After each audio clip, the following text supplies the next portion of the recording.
नमस्कार दोस्तों, स्वागत है आपका एग्जाम स्टडी सर्कल पर। और आज हम करेंगे 4 अगस्त से जुड़े जितने भी इम्पोर्टेंट टॉपिक हैं सबको।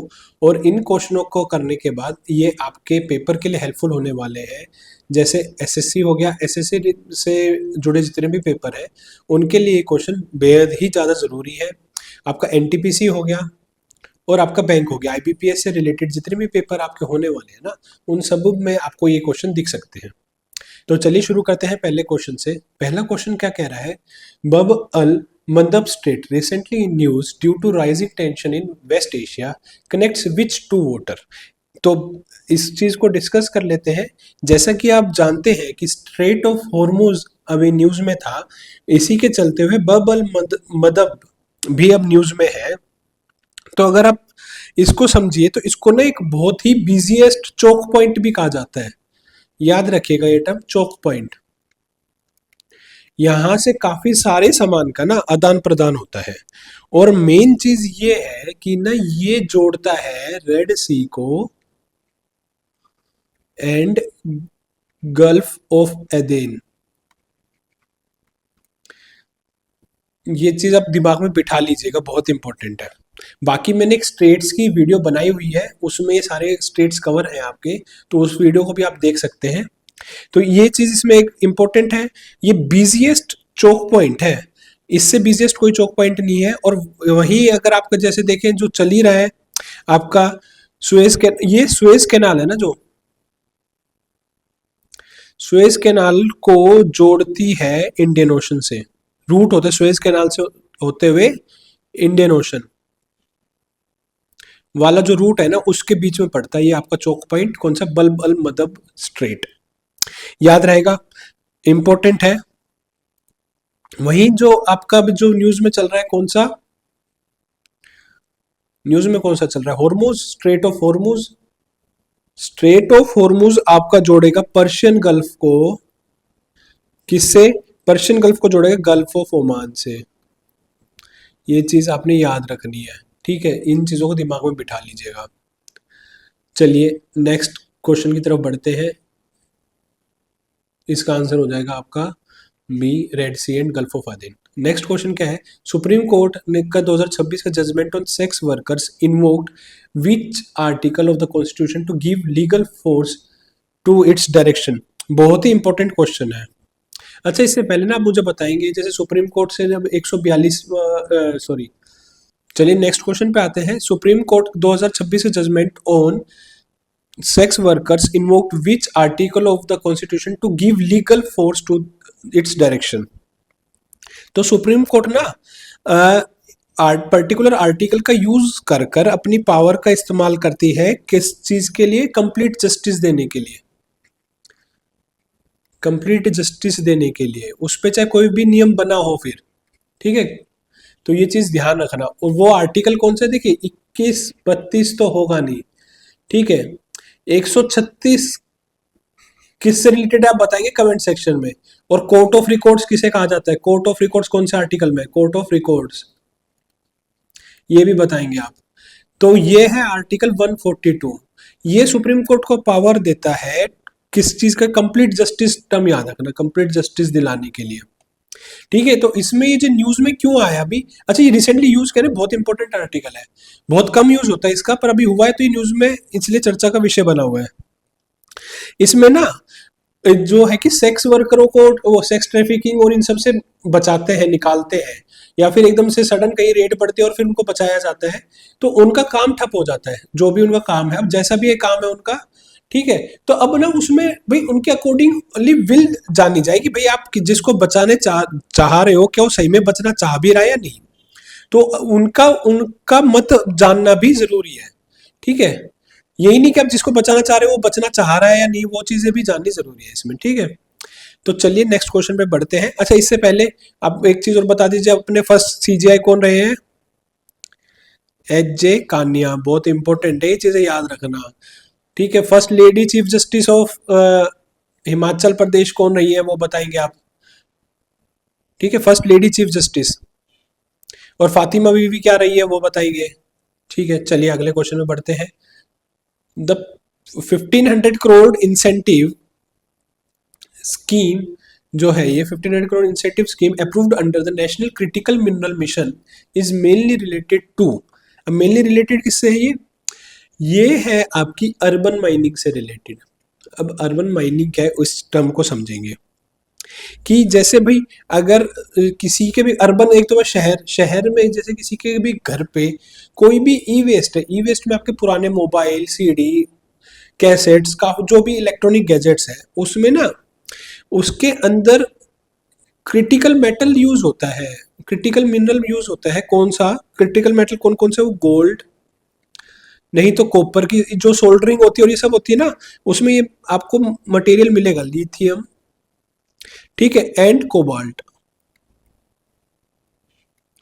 कहीं ना किसी मात्रा में प्रेजेंट होता है, ठीक है। तो अब उस चीज को निकालने के लिए, इन चीजों को आपके पुराने मटेरियल ई वेस्ट से निकालने के लिए ना, इसी प्रोसेस को कहेंगे अर्बन माइनिंग।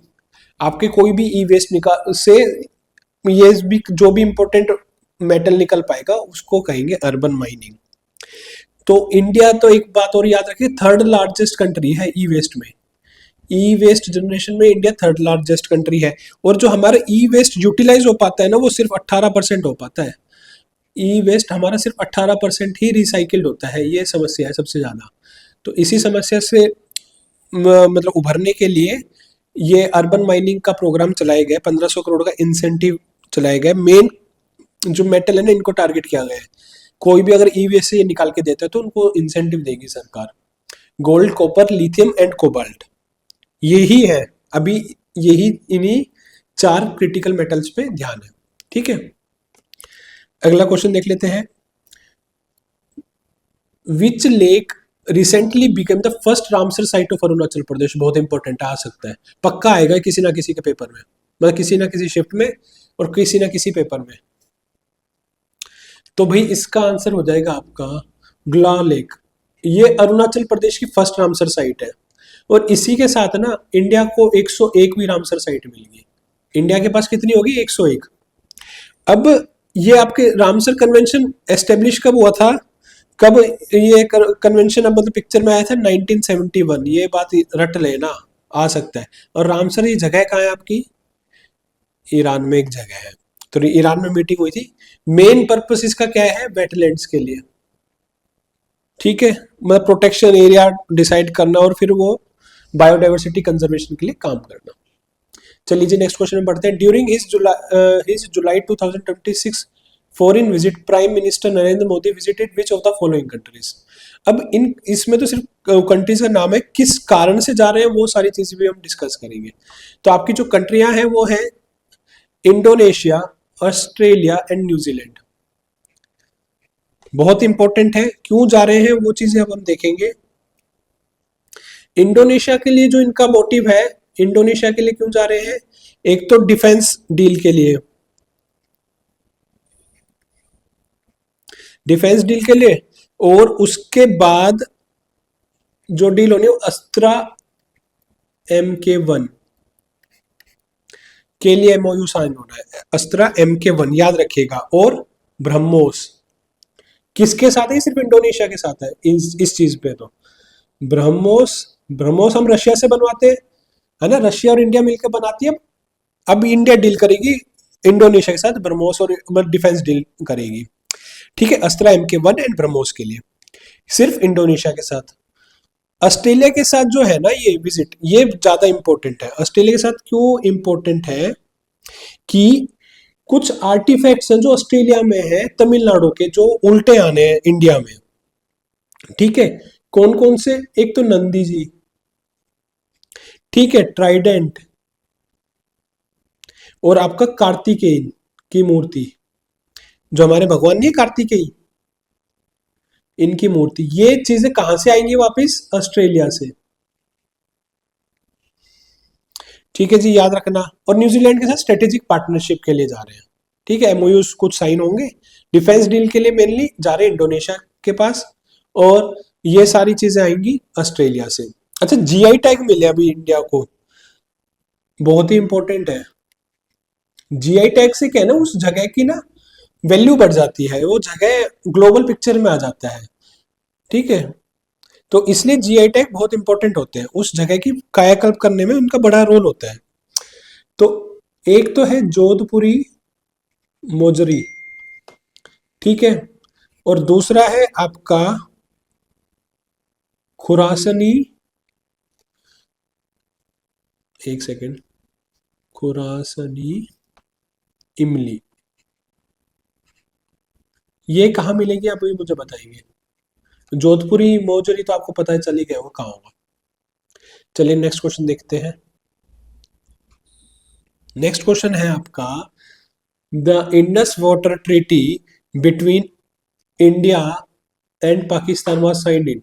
भाई ये ना कई बार न्यूज में आ चुका है तो ये इंपॉर्टेंट बन जाता है ना। तो 1960 में ट्रीटी साइन हुई थी, और मध्यस्थता इसकी किसने की थी, याद रखना वर्ल्ड बैंक ने, ये भी पूछा जा सकता है।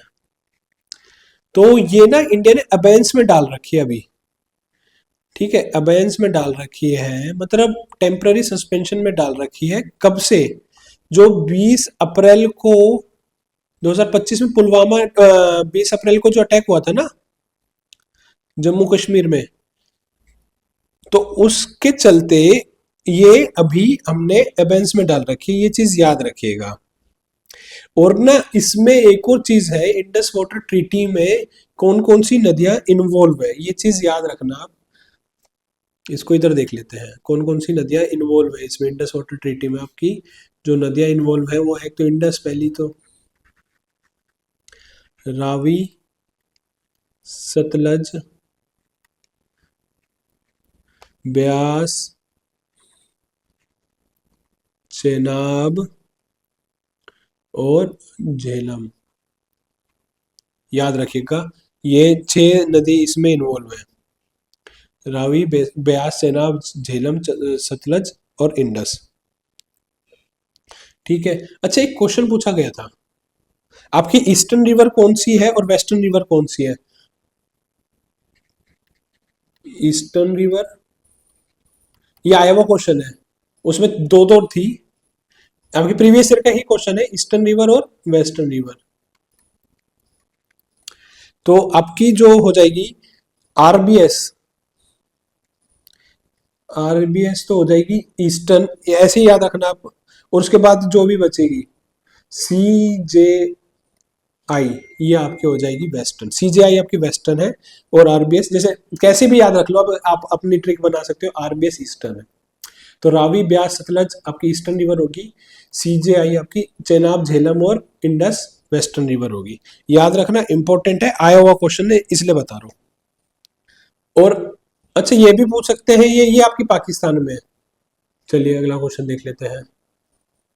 अगला क्वेश्चन है आपका, which organisation is responsible for implementing the Pradhanmantri Surya सरोवर योजना।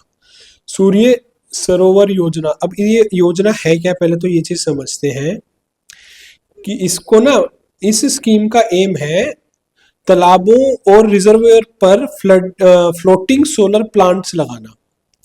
अच्छा इस स्कीम का मेन पर्पस क्या है, जो आपकी है PMSSY, ये है जो वाटर रिजर्वायर्स है ना हमारे, उस पे सोलर प्लांट्स लगाना, फ्लोटिंग सोलर प्लांट्स, ठीक है। और ये आपके इंप्लीमेंट कौन करेगा, ये आपका इंप्लीमेंट करेगा SECI, solar energy corporation of India, solar energy corporation of India implement करेगा इसको। बहुत ही इंपॉर्टेंट चीज है फ्लोटिंग। और ये प्लांट कैसे लगाएंगे हम, फ्लोटिंग प्लांट्स लगाएंगे, मतलब पानी के ऊपर ही ये तैरते रहेंगे। टारगेट क्योंकि इंडिया का है ना 5000 मेगावाट एनर्जी जनरेट करना है यहाँ से, ठीक है, ये अचीव करना है। और इसके लिए जो बजट एलोकेट किया गया है, शायद क्वेश्चन में पहले भी करा चुका हूँ, 5070 करोड़ का बजट एलोकेट किया गया है, ये चीज आप इसमें ध्यान रखेगा। और इसमें क्या है, SECI आपकी इंप्लीमेंटिंग एजेंसी है, याद रखना। और ministry of new and renewable energy है इसमें, मिनिस्ट्री ऑफ रिन्यूएबल एनर्जी, इसके मिनिस्टर कौन है आप मुझे कमेंट सेक्शन में बताना। चलिए अगला क्वेश्चन देखते हैं अब। अगला क्वेश्चन है, the Indian Statistical Institute Bill 2026 seek to replace which act. अब देखिए रिप्लेस हो रहा है ना, तो आ सकता है, बहुत ही इंपॉर्टेंट है। तो ये है क्या कि ना इंडियन स्टैटिकल इंस्टीट्यूट एक्ट 1959 को बदला जाएगा। अब क्यों बदला जाएगा? क्योंकि ना इसमें पुराने लॉ को अपडेट करने के लिए और इंडियन इंस्टीट्यूट बिल 2026 इंप्लीमेंट होगा। अब Indian Statistical Institute Bill 2026 implement होगा। ठीक है, अब इसके लिए ना सरकार ने अभी रिसेंटली कल ही 3 अगस्त में इसको पेश किया था। ठीक है, लोकसभा में पेश किया गया है और ये मेन मकसद है इसको 1959 वाले बिल को रिप्लेस करना। तो इसके लिए अब आपकी मिनिस्ट्री कौन सी है? MoSPI, ministry of statistics and programme implementation, MoSPI. ठीक है, और ना ये आपका जैसे इंडियन स्टेट वो है ना आईएसआई, ये आईएसआई इंडिया वाला है, इंडियन वो इंडियन स्टैटिकल इंस्टीट्यूट, मैथमेटिक्स और डाटा साइंस के जो रिसर्च के लिए इन सब के लिए होता है ना भाई, इससे रिलेटेड एक आपका इंस्टीट्यूट है आईएसआई, कोलकाता में भी है। अच्छा, इसको फाउंड किसने किया था? फादर ऑफ स्टैटिस्टिक्स हमारे इसमें किसको कहते हैं? पीसी महालनोबिस। अच्छा, कौन से 5 ईयर प्लान को महालनोबिस प्लान भी कहते हैं, ये बताएंगे हम कमेंट सेक्शन में, ताकि आपको रिवाइज हो जाए। 5 ईयर प्लान कौन सा 5 ईयर प्लान जिसको महालनोबिस प्लान भी कहा जाता है? ठीक है, हेडक्वार्टर कहाँ है? कलकत्ता में, आईएसआई का। क्लियर होगी बात? तो रिप्लेस होगा 1959 वाला एक्ट, आएगा 2026 वाला एक्ट। अभी ये जो स्कीम है पीएम किसान स्कीम है ना, इसको एक्सटेंशन मिल गया है। ठीक है, अब एक्सटेंशन जिस भी स्कीम को मिला है ना, तो भाई पहले जो आई कब थी? ये आई थी फरवरी 2019 में। ठीक है, अब ये जो है स्कीम को एक्सटेंशन मिल गया। अब एक स्कीम करती क्या थी? स्कीम करती थी 6,000 रुपए देती थी किसानों को एनुअली, सालाना 6,000 रुपए 3 किश्तों में, 2-2 हजार की 3 किश्तें होती थी। मतलब प्रधानमंत्री किसान स्कीम थी जो। ठीक है, अब और डायरेक्ट ट्रांसफर बेनिफिट है, ये क्वेश्चन भी पूछा गया था कि ये स्कीम कैसे डायरेक्ट ट्रांसफर बेनिफिट सीधा किसान के खातों में आएगा। और कारण क्या है इसको एक्सटेंशन मिल गया? अभी 2030-31 तक रहेगी ये स्कीम। ठीक है, और इस पे ना इसका बजट कितना एलोकेट किया था? 3.15 लाख करोड़ एलोकेट किया गया था अभी रिसेंटली इसमें आपके बजट में, फरवरी वाले बजट में 3.5 लाख करोड़। ठीक है, 2,000 की 3 आसान किश्तों में पूरे साल उस किसान को मिलेंगे। इसके बाद आपका क्वेश्चन आता है, रक्तमेचेतियस आंची belongs to which group of animal? भैया बायोडाइवर्सिटी और इन सब का है ना, तो ये आ सकता है क्योंकि जो भी रेयर स्पीसीज मिली है ना, तो ये क्वेश्चन इसका बन जाता है आपका। तो ये है क्या?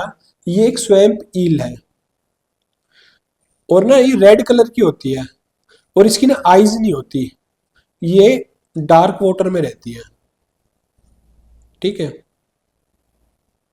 ये चीज इससे रिलेटेड ना आप याद रखिएगा। ठीक है, बिल्कुल एकदम खून जैसी लाल होती है ये, इसलिए आंची जो इधर इसमें मीनिंग है ना ये आपकी। और मिलती का है, मेन चीज मिलती का है ये आप असम में, असम में मिलती है, तो इसको याद रखिए। स्वैम्प ईल है रक्तमेला आंची।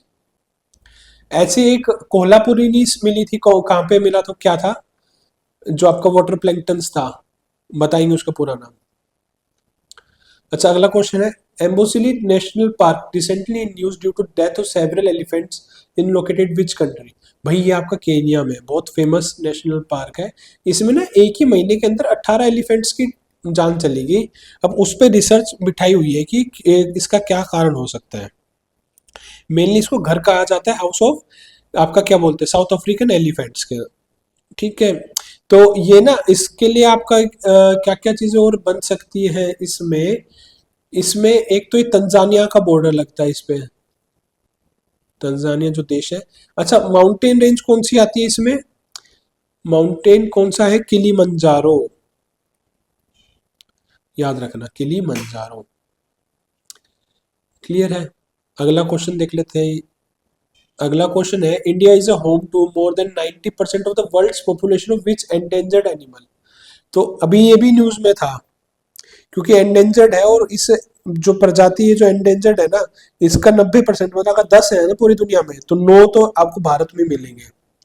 तो ऐसे वो कौन से हैं? वो है आपका एशियाटिक वाइल्ड बफेलो। ठीक है, और ये मेजरली आपका मिलता है कहाँ पे, असम में मिलते हैं, काजीरंगा में मिलते हैं, काफी जगह मिलते हैं असम में। और इसमें ना ये एक और पूछा जा सकता है, इसका स्टेटस कैसा है, एंडेंजर्ड स्टेटस है इसका आईयूसीएन के अकॉर्डिंग, एंडेंजर्ड।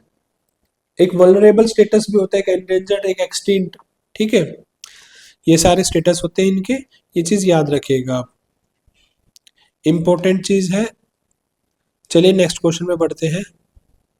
भाई ये आ सकता है, ये क्वेश्चन आ सकता है आपके ना, सिलेक्टेड ही क्वेश्चन उठाऊंगा और वो ही कराऊंगा जो पेपर के लिहाज से इंपॉर्टेंट है।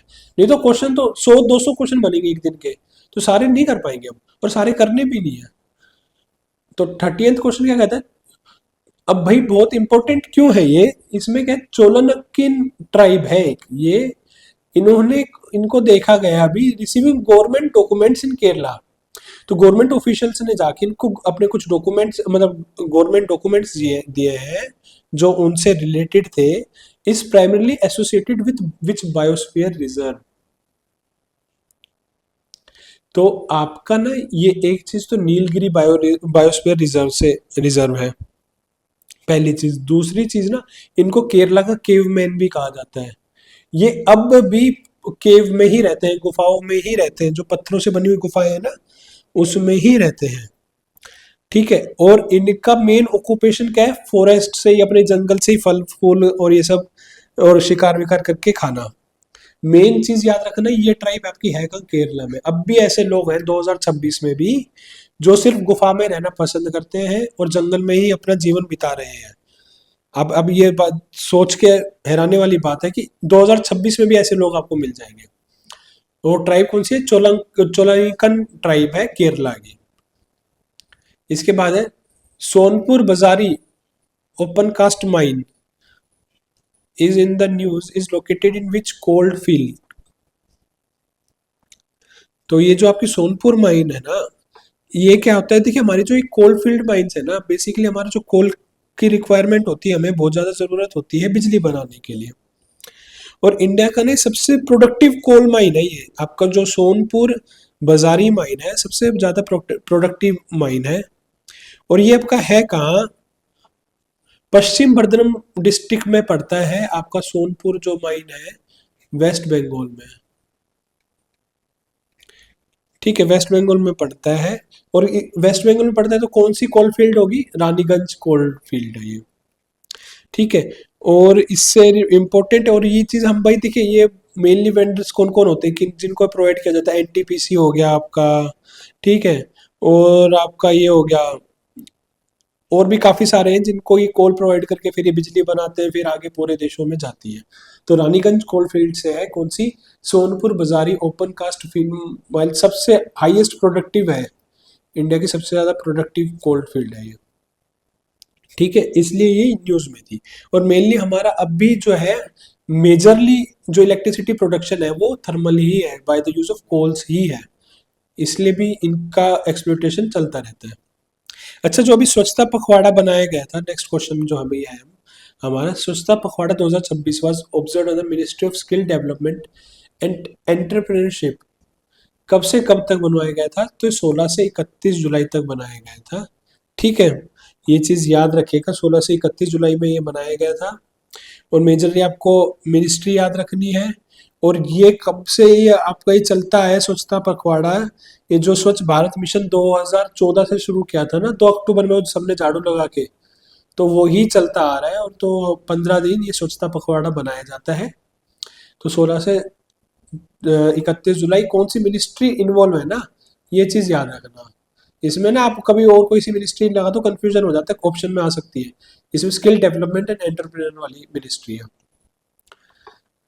चलिए जी नेक्स्ट क्वेश्चन देखते हैं, ज्ञान Bharatam mission is an initiative of which ministry. ज्ञान भारतम मिशन है। अब ज्ञान भारतम मिशन क्या है, इस मिशन का जो मेन पर्पस है ना, वो आपकी जो मैन्युस्क्रिप्ट्स है, मैन्युस्क्रिप्ट हस्तलिपि जो लिखी हुई है ना, तो उसको एक तो उनका सर्वे करना, उनको डिजिटाइज करना मेन पर्पस है, मतलब उनका डाटा डिजिटाइज होता है, ठीक है। अब करेगी कौन, ये मिनिस्ट्री ऑफ कल्चर है, जो कर रही है ना, ये जो बेड़ा जिसने उठाया हुआ वो है आपकी मिनिस्ट्री ऑफ कल्चर।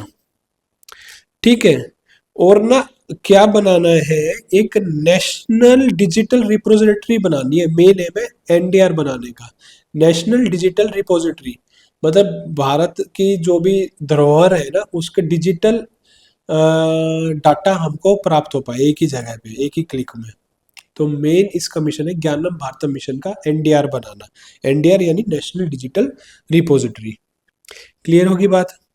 और ये ना इसके लिए बजट भी एलोकेट किया गया है, जो बजट एलोकेट किया गया 491.66 करोड़ 2031 तक, इतना खर्च इस मिशन पे होगा। इसमें क्या करेंगे, इसमें क्या सर्वे करेंगे मैन्युस्क्रिप्ट्स का, डिजिटाइज करेंगे, उनको संजो के रखेंगे, प्रमोट करेंगे रिसर्च कि भाई और मैन्युस्क्रिप्ट्स ढूंढी जाए, है ना। तो यही मेन एम है ज्ञानम Bharatam mission, ministry of culture. अच्छा, मिनिस्टर कल्चरल मिनिस्टर कौन है हमारे, ये है आपके गजेंद्र शेखावत जी। ठीक है, याद रखना। अंडर द,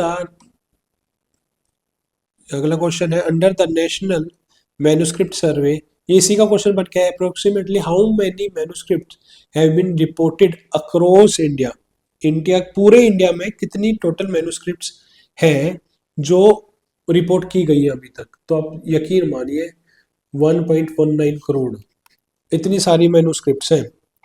ठीक है, इतनी है, और करीब करीब 8 लाख के आसपास ही अभी तक हमारे पास डिजिटली है, जिनका डाटा डिजिटली अवेलेबल है। अराउंड 8 लैक्स,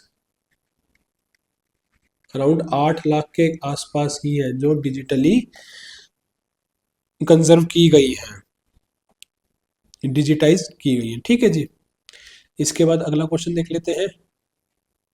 अगला क्वेश्चन है आपका, under the Adarsh Gram component of PM AJAY how many villages have been selected across the India.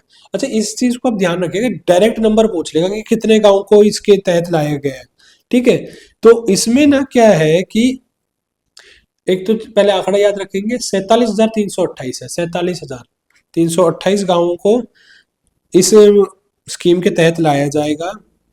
और इसका ऑब्जेक्टिव क्या होगा, मेन मकसद क्या होगा इस स्कीम का, टू इम्प्रूव, क्या करेंगे, socio economic condition of kin की मेनली टारगेटेड ग्रुप है आपकी बार शेड्यूल कास्ट जो बिलोंग करती है ना उस गांव में, उनकी सोशल इकोनॉमिक कंडीशन को इंप्रूव करना है हर गांव में जाके। 47,328 गांव है टोटल। आदर्श ग्राम कंपोनेंट है किसका, पीएम ए जे ए वाई। अच्छा, पीएम ए जे ए वाई क्योंकि प्रधानमंत्री अनुसूचित अनुसूचित सूचित जाति अभ्युदय अभ्युदय अभियान योजना, अभ्युदय योजना मतलब कि उनका उनको अपलिफ्ट कराना सोशो इकोनॉमिकली। क्लियर होगी बात।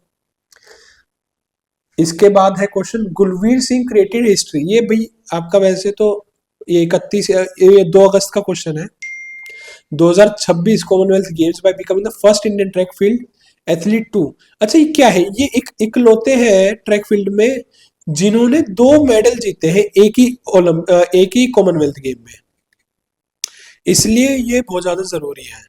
एक तो जीता 5,000 में और एक जीता 10,000 में, एक में ब्रॉन्ज एक में silver, 2 medals in a single Commonwealth games, इसलिए इंपॉर्टेंट है। कौन है, गुलवीर सिंह। अच्छा, गुलवीर सिंह एक आपका है गुरविंदर सिंह, गुरिंदर वीर सिंह, एक सेकंड, गुरिंदर वीर सिंह। एक आपके हैं गुरिंदर वीर सिंह, ये कौन है, ये है इंडिया के फास्टेस्ट मैन कह लो, इन्होंने नेशनल रिकॉर्ड तोड़ा है 10.09 सेकंड्स में। क्या करते हैं 10.09 सेकंड में, 100 मीटर दौड़ते हैं, दौड़ा है इन्होंने। तो ये अभी फास्टेस्ट मैन ऑफ इंडिया कह लो। खैर ये अपने कॉमनवेल्थ गेम्स में मेडल नहीं जीत पाए, है ना, पर इंपॉर्टेंट है स्पोर्ट्स के लिहाज से। ठीक है। अच्छा, एक अनहंत सिंह है, लड़की है, इन्होंने क्या किया है, किस खेल से संबंध है, ये आप कमेंट सेक्शन में बताएंगे। अनहंत सिंह, किस खेल से संबंध रखती है ये कमेंट सेक्शन में बताएंगे। आज के लिए इस वीडियो में इतना ही। तो डेली करंट अफेयर्स की वीडियो के लिए आज के लिए इस वीडियो में इतना ही। आई होप आपके लिए वीडियो नॉलेजेबल रहेगी और आने वाले पेपरों के लिए इसमें से क्वेश्चन आने बहुत ही ज्यादा प्रोबेबिलिटी है आने की। तो इस वीडियो को रिवाइज कर लीजिएगा। अच्छी लगी तो लाइक कर दीजिए, कमेंट कर दीजिए, कोई सजेशन हो तो, और ऐसी और वीडियो के लिए चैनल को सब्सक्राइब कर दीजिए। Thank you.